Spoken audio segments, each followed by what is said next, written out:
Sir, முதல் செய்தியாக திருப்பூர் மாவட்டம் அவினாஷியில தீபாவளிக்கு தெரியும் பட்டாசு அரசாணையோட பிறப்பித்திருக்காங்க தமிழக அரசு. காலை 1 மணி நேரம், மாலை 1 மணி நேரம் அப்படின்னு சொல்லிட்டு. ஆனால் அதையெல்லாம் கடந்து மக்கள் கோலாகலமாக மகிழ்ச்சி திருவிழாவாக இந்துக்கள் சரவெடி போட்டு தான் கொண்டாடி இருக்காங்க தீபாவளியை. அப்படி ஒரு கொண்டாட்டத்தின் போது காவலர்கள் உள்ள புகுந்து இந்து பண்டிகைக்கு கெடுக்கணும் அப்படிங்கிற நோக்கமா என்னங்கிறது தெரியல. அங்க இருக்கக்கூடிய வெடி வெடிச்ச பெண்கள் குழந்தைகள்னு பாராம அவங்கள அடிச்சிருக்காங்க, தாக்கியிருக்காங்க. இது சமூக வலைதளத்திலுமே வீடியோவா வந்திருக்கு. இந்த செய்தி எப்படி பாக்குறீங்க? சென்ற செய்திகள் சிந்தனைகள் நிகழ்ச்சியில தீபாவளிக்கு முதல் நாள் நானும் ராஜேஷ் அவர்களும் கலந்து கொண்டு பேசணும். கடைசியா எல்லா சிடிவி நேயர்கள் எல்லாருக்குமே தீபாவளி வாழ்த்துக்கள் சொல்லி பட்டாசு வெடித்து தீபாவளி கொண்டாடுங்கள் என்று சொல்லி முடித்தோம்.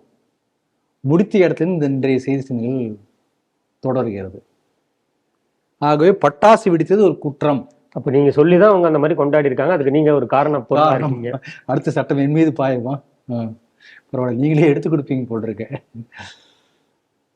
ஆகவே ஒரு ஹிந்து தன்னுடைய பண்டிகையை கொண்டாடுவது, தன்னுடைய திருவிழாக்களை எப்படி கொண்டாட வேண்டுமோ அப்படி கொண்டாடுவது இந்த இந்து நாட்டிலே குற்றம். அவுரங்கசீப் ஆட்சி காலத்தில் எப்படிப்பட்ட நிலை இருந்தோ அதே நிலை தான் இன்றைக்கு இருக்கிறது. எந்த வித்தியாசமும் இல்லை. அவுரங்கசீப் ஆட்சி காலத்துல பாத்தீங்கன்னா ரூல்ஸ் போட்டான். அதாவது rule of law is against Hindus. அப்ப அந்த சட்டத்தை எதிர்த்து மக்கள் போராடினார்கள் தர்மத்துக்காக. இன்றைக்கு அதே சூழ்நிலை வந்திருக்கிறது.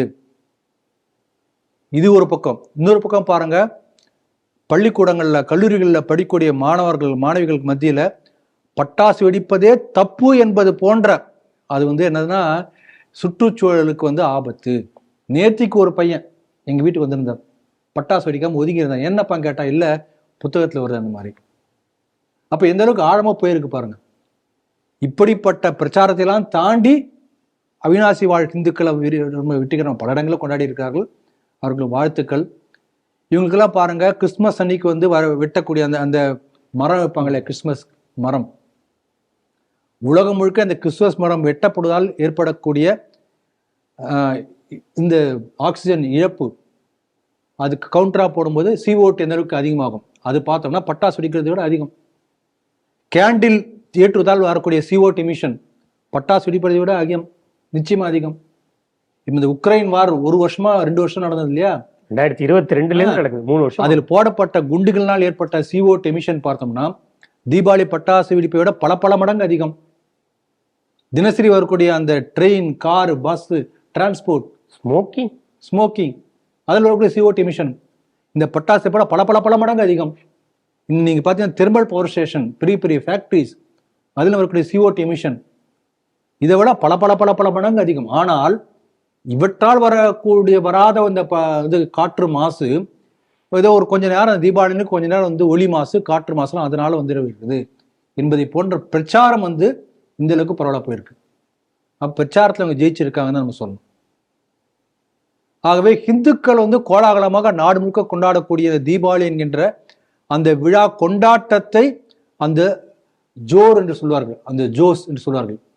அந்த கொண்டாட்டத்தினுடைய தன்மையை குறைப்பதற்காக பெரிய ஒரு நெரேட்டிவ் செட்டிங்கோட நடந்து கொண்டிருக்கிற முயற்சி. அதன் ஒரு பகுதியாக தான் பாருங்க, முதல்ல டெல்லியில் தான் ஆரம்பிச்சது. டெல்லியில கூட பரவாயில்ல, இந்த தடவை 6 நாள் 5 நாள் பட்டாசு வெடிக்கலாம் சொல்லிட்டாங்க. தமிழ்நாட்டில் ஒரே ஒரு நாள், அதுவும் மணிக்கணக்கில் ஒரு நாள்னு நீங்க சொல்லிட்டீங்க. மணிக்கணக்கில் அலோகேட் பண்ணியிருக்காங்க அந்த பர்மிஷன். அந்த டைம் பார்க்கணும், அலாரம் செட் பண்ணிக்கணும், அந்த டைம் தான் போய் வெடிக்கணும். ஆகவே இந்துக்களுடைய உணர்வுகளை புரிந்து கொண்டு இந்துக்களுக்காக அந்த ஏற்பட்ட அந்த ஆபத்துக்கு துணை நின்ற இந்து முன்னணிக்கு முதல்ல பாராட்டு தெரிவிக்கிறோம்.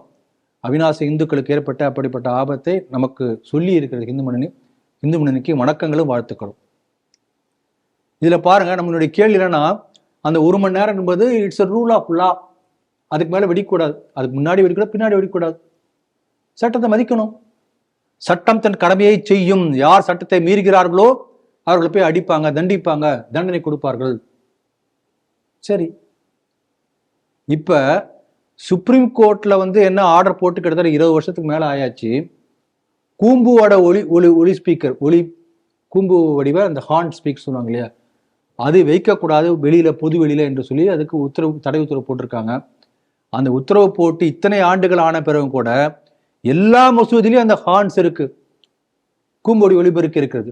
ஒரு இடத்துல கூட ஒரு போலீஸ் கூட போய் அப்படி மேல கூட ஏறி கூட பார்க்கல. ஏன்? அப்ப ஏன் சட்டத்தின் கடமையை செய்யல? சென்சிட்டிவ் ஏரியாங்கிறதுனால கொஞ்சம் தயக்கத்தோட அப்ப இருக்காங்க. ஹிந்துக்கள் சென்சிட்டிவாக இருந்தால் இந்த சட்டத்தின் கடமையை செய்யாதா? அப்ப சென்சிட்டிவா இருக்கணுமா? Are they forcing the Hindus to be sensitive like Muslims? நீங்க கேட்கிற கேள்விக்கு நான் பதில் கேள்வி கேட்கிறேன், வேற ஒண்ணும் இல்லை. இல்ல மக்கள் தான் அதுக்கு அவங்க அவங்க உணர்ந்து அவங்க திருந்தணும். அப்ப மக்களை இப்படி தள்ளக்கூடிய, இப்படி நீங்களா சென்சிட்டிவா இருங்க, எதிர்வினை செய்யுங்க, தாக்குங்கள் என்று மக்களை தூண்டுவது போல காவல்துறை செயல்படுகிறதா? உரிமையை காத்துக் கொள்ளுங்கள் அப்படி சொல்றான். நம்ம அப்படி சொல்றீங்க நீங்க. உரிமை உங்களுடைய உரிமை இதுதான் என்பதை உணர்ந்து நீங்கள் தான் அதுக்கு பாதுகாவலராகவும் இருக்க வேண்டும்.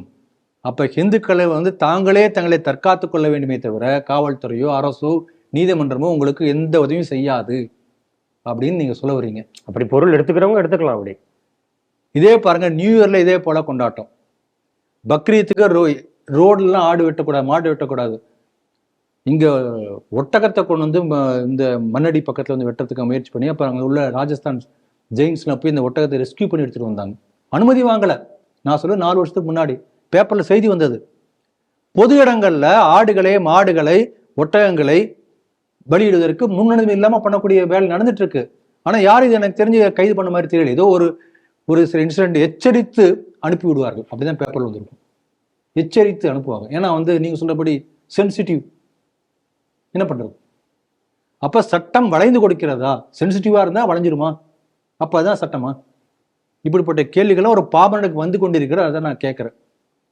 இதுல நம்ம கவனிக்க வேண்டிய ஒரு முக்கியமான விஷயம் என்னன்னா, 2 காவல்துறை அதிகாரிகள் மிக கடுமையான நடவடிக்கை எடுத்து சட்டத்தின் கடமையை செவ்வனே செய்தார்கள் அவினாசியில. அந்த 2 காவல்துறை அதிகாரிகள் நம்ம போன் பண்ணி பேசினேன், அந்த ஊர்ல இருக்கவங்ககிட்ட பேசினேன். ஒருவர் இஸ்லாமிய சமூகத்தை சேர்ந்தவர், ஒருத்தர் கிறிஸ்துவ சமூகத்தை சேர்ந்தவர்.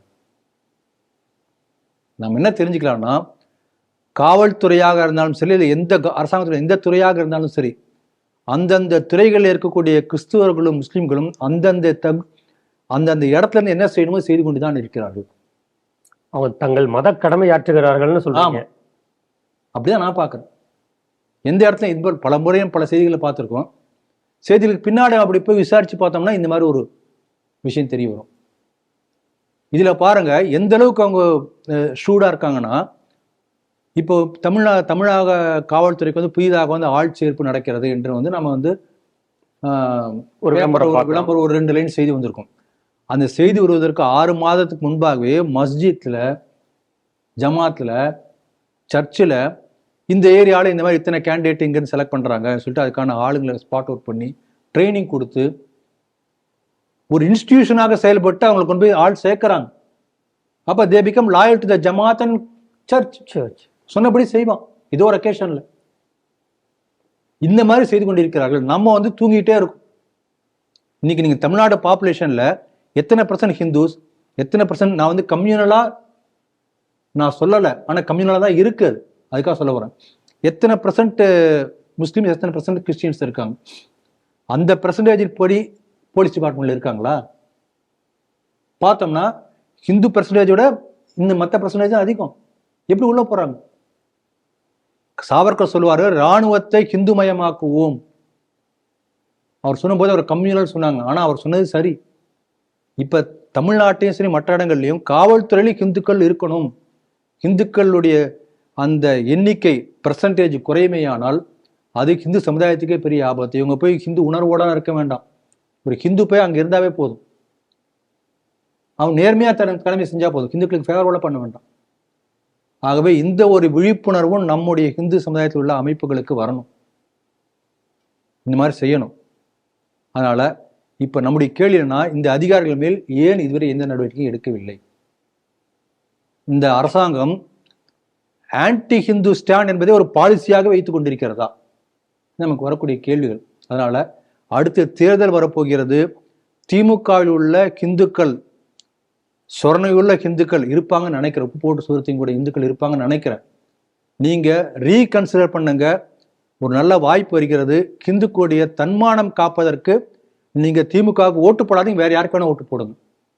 அந்த முடிவை நீங்க எடுங்க. அதற்கான ஒரு எச்சரிக்கை செய்தியாக இந்த செய்தி அமையட்டும் என்று நான் எதிர்பார்க்கிறேன்.